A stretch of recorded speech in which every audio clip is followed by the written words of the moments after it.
Welcome to Rings of Power Reactions. I'm Aaron, your host and fellow Middle-earth wanderer. Here you'll find reviews, reactions, and deep dives into the lore behind Amazon Prime's Rings of Power. To go deeper, come wander with me on my main podcast, Lore of the Rings. Visit ringspodcast.com or find Lore of the Rings on your favorite podcast player. Now, let's wander Rings of Power. Hello, Middle-earth wanderers. Today we are exploring the lore in Amazon's Rings of Power Episode 6, Udûn. We have so much to wander through. I'll share some Easter eggs that I've noticed and dig deep on Adar's revelations about Sauron. I'll start by saying spoiler alert. If you don't want the episode spoiled for you, then listen to this podcast after you watch Rings of Power. As always, if you like what you hear today, please leave a rating and review and share with someone else who is wandering Middle-earth yet may be lost. Lastly, in the show notes, you'll find links to purchase the books that I reference, and you'll also find a link to Red Circle, where you can leave a financial donation. Doing so helps me to continue wandering Middle-earth with you. Welcome! In the Lore of the Rings podcast, we wander the world of J.R.R. Tolkien by exploring the foundational epic stories from the deep past of Middle-earth. If you enjoyed Tolkien's books, or maybe Peter Jackson's movies, or perhaps you're excited for Amazon Studios' new series, The Rings of Power, and you want to dive deeper into the rich world of Middle-earth, then listen and subscribe. Bhagavanyan, fellow wanderers. This episode, by far, has been my favorite Rings of Power episode. It's not without its criticisms, like unclear character motivations, some continuity and timing issues, but I'll admit that I laughed, I teared up, and I thoroughly enjoyed watching episode 6. Let's start with some Easter eggs, and these aren't in chronological order, but bear with me. For my listeners who may not be familiar with the term Easter egg in a TV show, Wikipedia says, quote, an Easter egg is a message, image, or feature hidden in software, a video game, a film, or another, usually electronic, medium. I would also add that Easter eggs in shows or games usually have some sort of callback or connection that keen-eyed fans understand. And you, Middle-earth wanderers, are keen-eyed fans. My first two Easter eggs have to do with water, and how water was used to inverse effect from how we see it in Peter Jackson's movies. So, in the Rings of Power, we see a dam being released and rushing waters roar under the earth, before finally mixing with underground lava, or magma, someone correct my geological terms.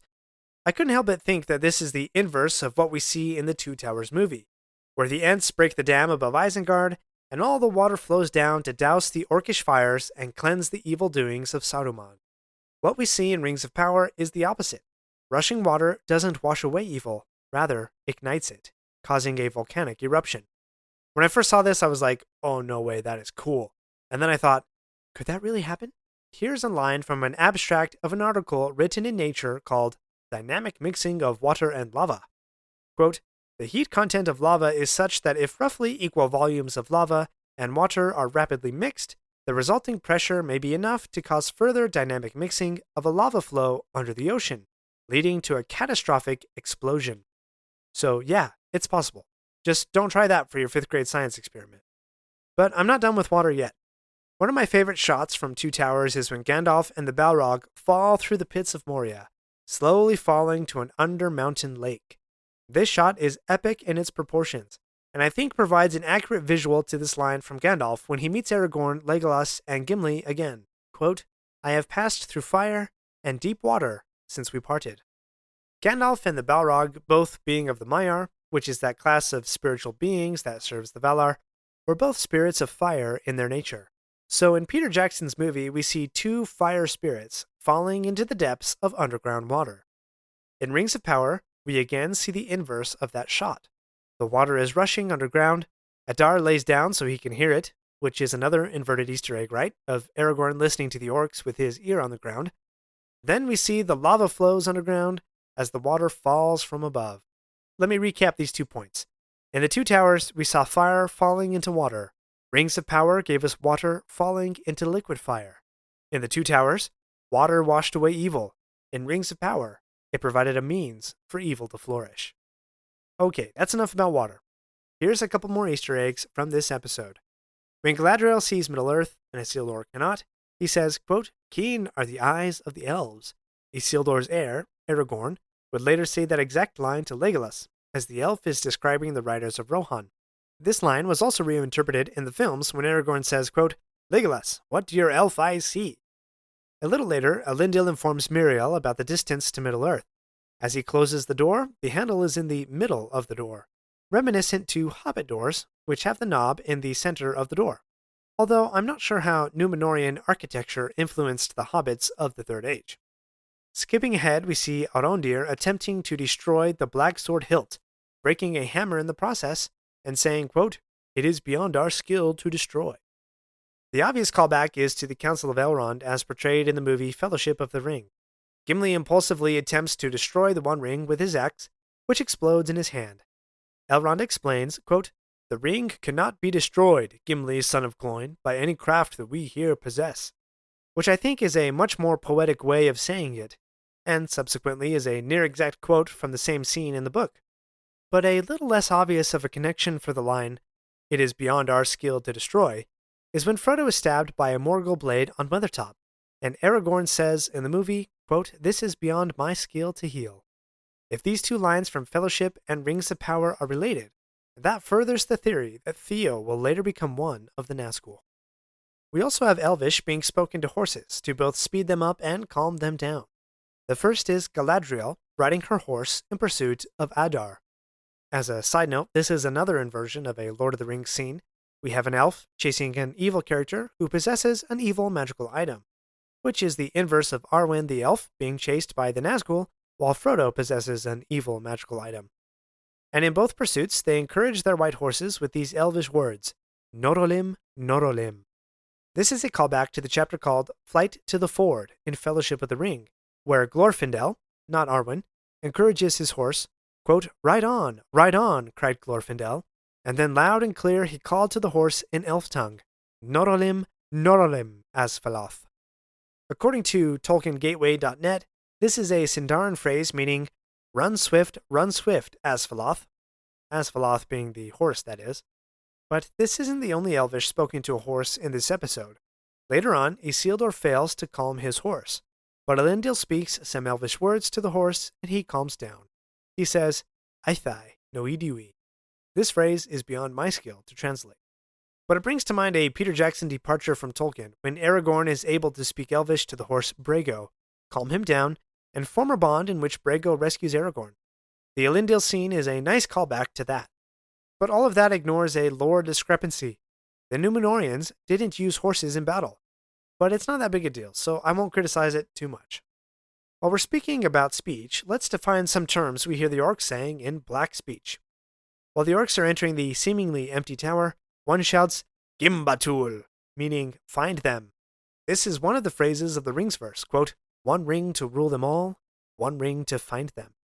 Nampat, the word the orcs like to chant, means death. And Udûn, the title of this Rings of Power episode, has several meanings. It's a Sindarin Elvish word for pit or hell. It's also the valley in Mordor that is situated right behind the Black Gates that Frodo attempted to storm. And most relevant for this episode, perhaps, Udûn was another name for Morgoth's ancient fortress in the far north, more commonly known as Utumno. This was Morgoth's fortress before the First Age of Middle-earth, and according to Robert Foster's The Complete Guide to Middle-earth, it was at Utumno, aka Udûn, where Morgoth, quote, gathered his Balrogs, and he may have bred orcs and the great spiders there. And now you know a little more about Gandalf's great line when he's on the bridge of Khazad-dûm, and he says to the Balrog, quote, the dark fire will not avail you, flame of Udûn. Perhaps the most beautiful gem of an Easter egg in this episode is Bronwyn saying to Theo to help him calm down, quote, in the end, this shadow is but a small and passing thing. There is light and high beauty forever beyond its reach. Find the light, and the shadow will not find you. A couple of connections with this. First, when Frodo and Sam are crossing Mordor, Sam has this moment of despair, but he looks up at the night sky and sees, quote, there, peeping among the cloud rack above a dark tor high up in the mountains, Sam saw a white star twinkle for a while. The beauty of it smote his heart, as he looked up out of the forsaken land, and hope returned to him. For, like a shaft, clear and cold, the thought pierced him that in the end the shadow was only a small and passing thing. There was light and high beauty forever beyond its reach. To go back further, let's examine why the stars were created and their role in Tolkien's mythology. The member of the Valar who created the stars was Varda, or as she is much more commonly referred to in the Lord of the Rings books, Elbereth. When Elbereth learned of the elves' awakening, she created new and brighter stars for the elves to look upon. Quote, she began a great labor, greatest of all the works of the Valar since their coming into the world. She took the silver dews of Telperion, and therewith she made new stars, and brighter. She gathered some of these stars into constellations. Quote, many other ancient stars she gathered together, and set as signs in the heavens, and high in the north, as a challenge to Morgoth, she set the crown of 7 mighty stars to swing Valasirka, the sickle of the Valar, and a sign of doom. So Elbereth created the stars to give light and hope to the elves, as well as to foretell many future events, and to challenge the shadow of Morgoth. The stars are out of Morgoth's reach. He can't take them down or extinguish them. He can only obscure them or cover them with clouds, smoke, and mists of shadow, as his servant Sauron also attempted to do. The stars, and Morgoth's inability to affect them, illustrates Tolkien's view of good versus evil. Good exists regardless of evil. Good exists in a realm that evil cannot touch. The shadow cannot defeat light. It may cover it, obscure it, distort it, but it cannot extinguish it. To quote Tolkien again, quote, in the end, the shadow is only a small and passing thing. There is light and high beauty forever beyond its reach. We're not done yet. If you like this episode, please leave a review and share with your friends. And remember to subscribe if you haven't already. We'll be right back. The wait is almost over. Season 2 of Amazon Prime's Rings of Power is just around the corner. And I'm inviting you to join me and fellow Tolkien fans for an exclusive live stream watch party of Episode 1. We'll dive into real-time reactions, lore insights, and fun conversation as we experience the premiere of the new season together.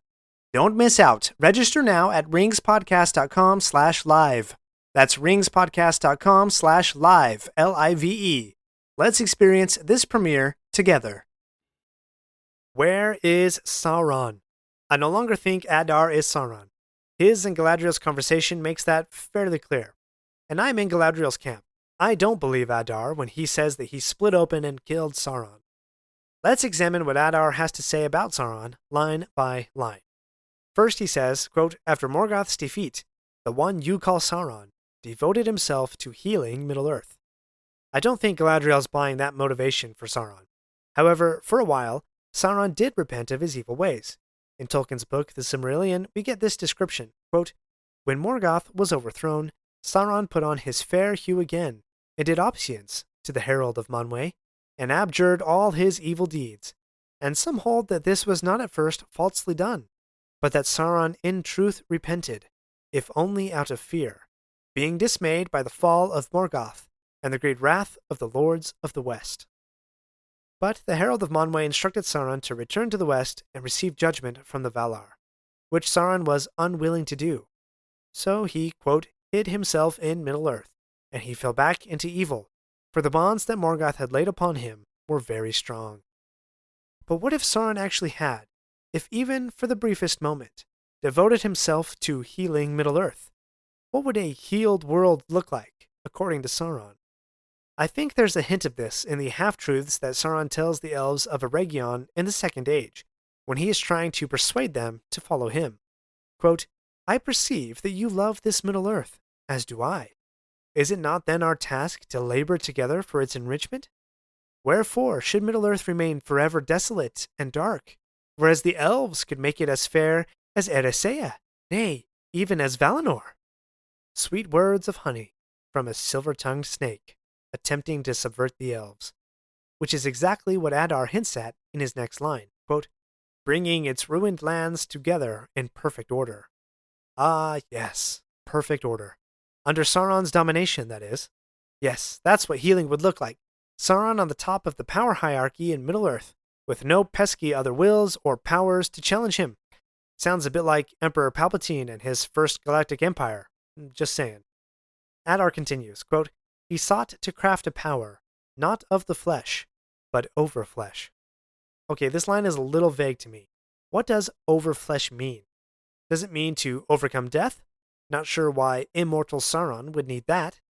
Does it mean the ability to create new life of his own dark imaginings, like his master Morgoth attempted to do?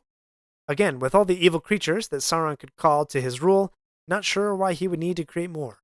But he was a follower of the craftsman Valar Aule, so maybe the drive to create new things was alive and well within him.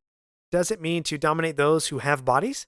That makes a lot more sense for Sauron, who wished to dominate all other beings. Whatever its nature over flesh, this power, Adar claims, is a power of the unseen world. What is the unseen world to Tolkien? To best explain it, let's contrast it with the seen world, that which can be materially viewed. However, there was a spiritual world, not material, which he called the unseen. Take this line from Aragorn as he and Legolas and Gimli pursue the orcs who hobbit-napped Merry and Pippin. Quote, "There is some will that lends speed to our foes, and sets an unseen barrier before us, a weariness that is in the heart more than in the limb." And this one, when Aragorn is in the paths of the dead, quote, "All the paths behind were thronged by an unseen host that followed in the dark." Perhaps Gandalf said it best, quote, "Here in Rivendell there live still some of his chief foes, the Elven wise, lords of the Eldar, from beyond the furthest seas. They do not fear the ringwraiths, for those who have dwelt in the blessed realm live at once in both worlds, and against both the seen and the unseen they have great power." Back to Adar's claims, he says that Sauron beckoned as many as would follow him to the far north. Is this the ancient stronghold of Morgoth, Utumno or Udûn that we discussed earlier? We then get a lot of flashes back to the first episode of Rings of Power, the icy fortress, magically killed orcs, a Balrog head sculpture, and we also know that some Second Age orcs would not follow Sauron. I've quoted this line from Karl Hostetter's quote, "The Nature of Middle-earth" before. These orcs dwelt primarily in the east and were, quote, "stronger, descendants of Morgoth's kingship, but long masterless, and they, quote, were not subservient to Sauron. While he was obliged for the cozening of Western men and elves to wear as fair a form and countenance as he could, they despised him and laughed at him." So Sauron had to actively work at gathering Morgoth's servants under his leadership. Apparently there wasn't a good succession plan in place, should Morgoth fall. Doesn't that demonstrate Morgoth's pride? But Adar claims something was missing. Quote, "A shadow of dark knowledge that kept itself hidden, even from him, no matter how much blood he spilt in its pursuit." I do not know what was missing for Sauron. However, as the rapid shots of orcs and Balrog suggest, these corrupted creatures of Morgoth were not strong enough to help Sauron achieve this power. This brings to my mind this line from the Silmarillion, quote, "Men he found the easiest to sway of all the peoples of the earth, but long he sought to persuade the elves to his service, for he knew that the firstborn had the greater power." This dark knowledge that Sauron sought, could it not be found by spilling the blood of orcs? Did Sauron need a stronger being, a more powerful being, like an elf, in order to find this power over flesh from the unseen world? Was it for this reason that he went among the elves in fair form, giving himself the name Anatar, the Lord of Gifts, and teaching Celebrimbor how to craft rings of power? And did Sauron finally succeed? Did he find this power over flesh? Is that why he could finally make the One Ring? We'll have to wait and see. Thanks for listening and exploring the lore behind Rings of Power Episode 6, Udûn. From inverted and beautiful Easter eggs to Elvish and Orcish languages, to the power of light over shadow and the intentions of Sauron, we've wandered through a lot of lore today. However, we received a major revelation in this episode. We now know who Adar is, one of the corrupted elves who fathered the race of orcs. But it's not that simple. Adar and Galadriel have opposing views on the origin and nature of orcs. What does the lore say? We'll wander those tales in my next episode, so come back Thursday for more Lore of the Rings.